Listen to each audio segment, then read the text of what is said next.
Welcome, listener, to this deep dive. We've gathered the latest crypto intel just for, I think, market moves, regulatory news, project updates, the big trends, all of it. Exactly. We're aiming to, cut through some of that noise, Yeah, help you understand what's really going on beneath the surface in this space. It moves so fast. right. So our mission today is to dig into all this and pull out the key insights, give you a clearer picture of what matters right now. Let's get into it. Sounds good.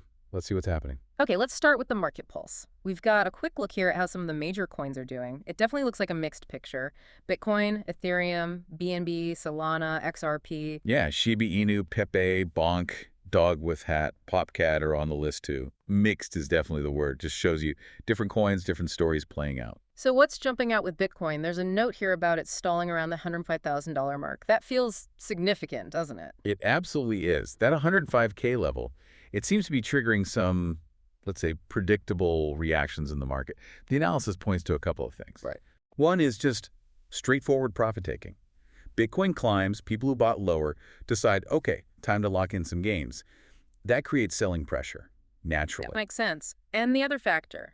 Outflows from the Bitcoin ETFs, which is interesting, right? Because the ETFs brought in so much capital initially. Yeah, huge catalyst. But now, maybe at these price levels or for other reasons, we're seeing funds being pulled out.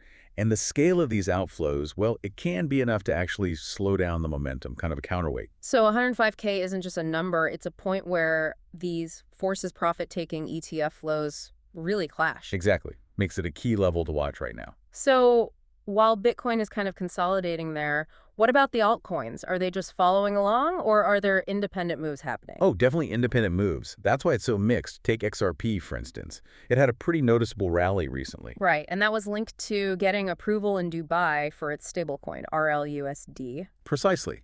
That's a very specific positive development.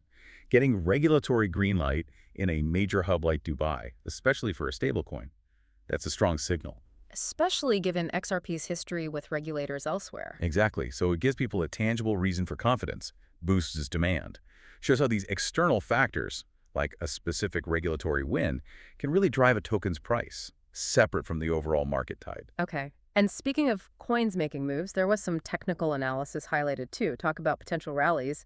Solana, potentially an impulsive breakout toward $240. Yeah, and Dogwifhat, Hat, WREI, mentioned with a rare pattern that some analysts think could trigger like a 130% rally, plus Pepe with a golden cross. Right, the technicals. So an impulsive breakout for Solana that suggests analysts are seeing signs of a potentially fast, strong move upwards. That's the idea, based on chart patterns, price action meeting certain levels. And for WIFE, that rare pattern suggests a less common setup that historically maybe, or based on their models, has led to big gains before. And the golden cross for Pepe. Heard that one before. Yeah, it's a classic technical signal. It's when a shorter-term moving average, often the 50-day, crosses above a longer-term one, like the 200-day. Uh-huh. Technical traders usually see that as bullish. Suggests positive momentum is building, could lead to more price increases. But, it's important to remember these are analytical perspectives. Right, not guarantees, just showing where analysts are seeing potential. Exactly. Yeah. But it does highlight where the focus is for some traders looking for big moves. Okay, so some potential upside stories there, but then others are dipping. Popcat had a significant drop mentioned, and Sui apparently slid after failing to hold a rally above $4. Yeah, and Cardano was highlighted too, described as being at a critical level, potentially risking a slump. Even though it just hit a big milestone, right? Yeah. 110 million transactions. Right. And that just perfectly illustrates the complexity, doesn't it? Hitting a major milestone, which shows real network activity, doesn't automatically protect the price. So what does critical level usually mean in that context? Likely refers to a specific price point on the chart. If Cardano breaks below that support level, technical analysis might suggest it could trigger more selling. So you've got the milestone, which is fundamental good news, but it's battling against maybe broader market sentiment or these technical chart pressures. And Sui dipping after failing to hold $4 sounds similar, like hitting resistance. Exactly. It reached a level, selling pressure increased, and the rally couldn't sustain. Shows that hitting a target doesn't mean it stays there. So it's this constant interplay, fundamentals, technicals, market mood. Precisely, all swirling together. And that brings us neatly into another huge factor. Yeah, this is where it gets really interesting for me, how crypto is actually interacting with, governments, institutions, the real world stuff. This feels key for adoption. Absolutely critical. Mm. And one piece of news that really jumped out was about California lawmakers.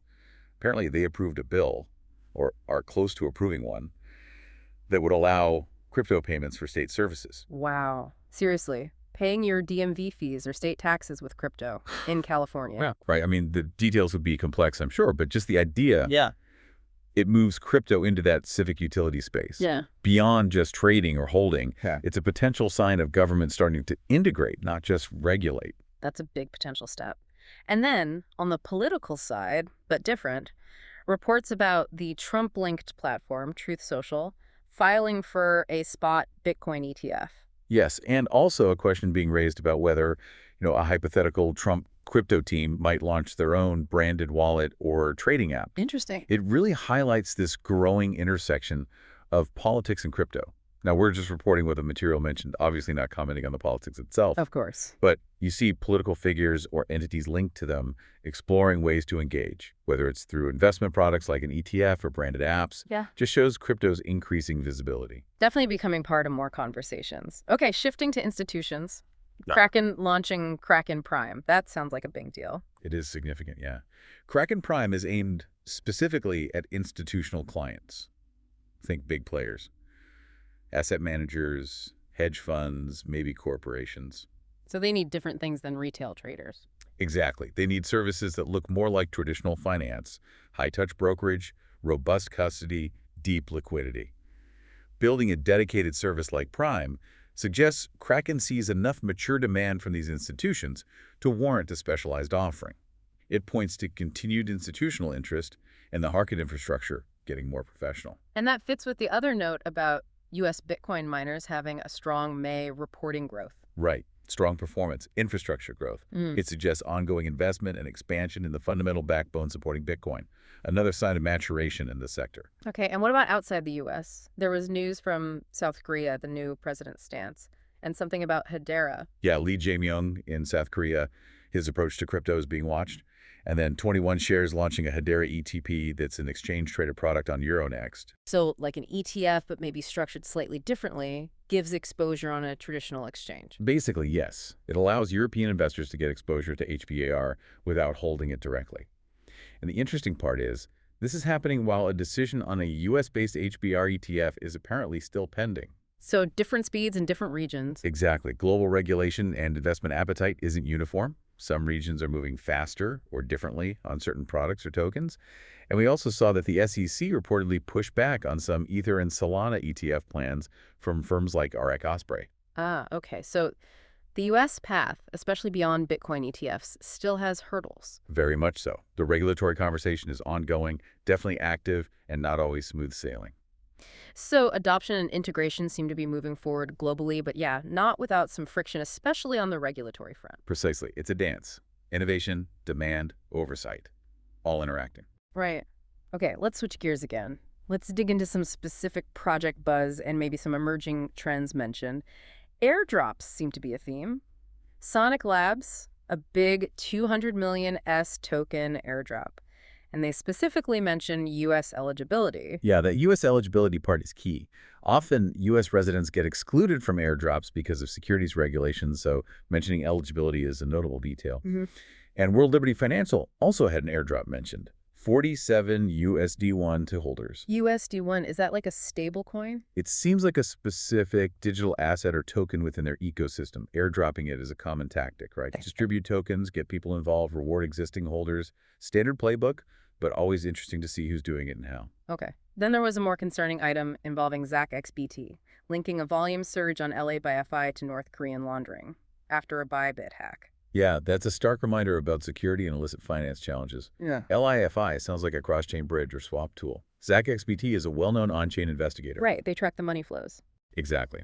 And this report highlights how stolen funds, potentially from exchange hacks attributed to groups like North Korea's Lazarus Group, might be moved through these kinds of DeFi protocols to try and obscure their origin.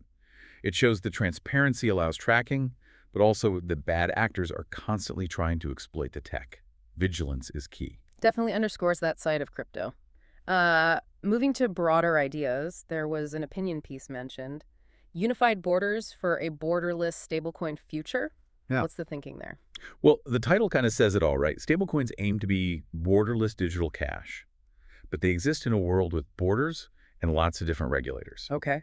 So the piece likely argues that for stablecoins to really work smoothly on a global scale, we need more harmony in regulations. Yeah. If every country has totally different rules, it creates friction, limits usability, and kind of undermines that whole borderless promise. It's a call for international coordination.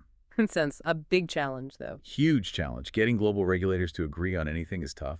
And finally, speaking of future tech, lots of mentions about AI intersecting with Web3. Oz City launching an AI x Web3 builder village in France, near protocol testing AI models. Yeah, this AI and crypto convergence is a really hot narrative right now. You're seeing projects explore it in different ways. Like that Builder Village, maybe using AI tools to help developers build Web3 applications faster.